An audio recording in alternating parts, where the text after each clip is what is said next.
as the Dunning-Kruger Effect. Hi, my name is Aidan Fitzmaurice and welcome to what I hope is the first of many weekly science vlogs. This week we're going to be looking at a fascinating little psychological theory known as the Dunning-Kruger Effect. So what is the Dunning-Kruger Effect? Well, it's a cognitive bias whereby people with low ability overestimate their ability due to the fact that they can't recognize their own low ability due to their own low ability. It's quite confusing, I know, so let's use a more relatable example. Let's say there's someone who's bad at filmmaking. Well, they would actually lack the awareness to recognize the fact that they are bad at filmmaking because they're so low in skill in the area and they lack the knowledge to do so. In fact, what happens quite often is they'll overestimate their ability because they don't have any appreciation for how much knowledge one needs to get on board in order to become an expert in the field. Sometimes, if you're incompetent, you cannot recognize the fact that you're incompetent because you lack the knowledge to be able to recognize your incompetency. It's quite a vicious circle, I'm sure you would agree. So where does the name Dunning-Kruger come from? And before you say anything, no, it's not a reference to 1950s horror icon Freddy Krueger.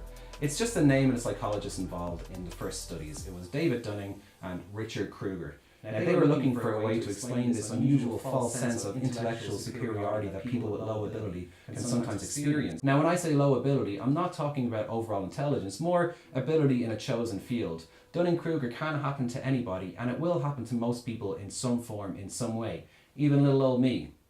The best way to guard against Dunning-Kruger is to become an expert in at least one topic, and therefore you'll have an appreciation for how much knowledge you have to take on board to reach a level of expertise.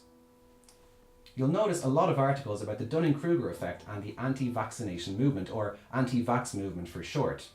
That's because Dunning-Kruger does go a long way towards explaining how people with no medical experience or expertise end up thinking that their opinion is just as valid as a doctor's. In fact, let's watch this anti-vax interview here where you can kind of see the Dunning-Kruger effect happen in real time.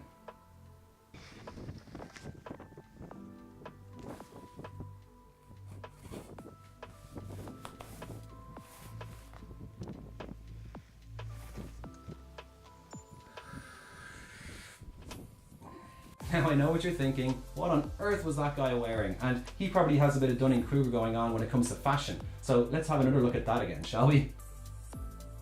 We're running out of time, so we better finish up. I hope you guys found this informative and useful, and remember, if you have any questions on the Dunning-Kruger effect at all, fire them my way at the email address below and I'll do my best to get back to you. I'm going to leave you with a little quote from famous philosopher Confucius, who said, "Real knowledge is knowing the extent of one's ignorance." That's a winner. That's a dead cert to win a medal.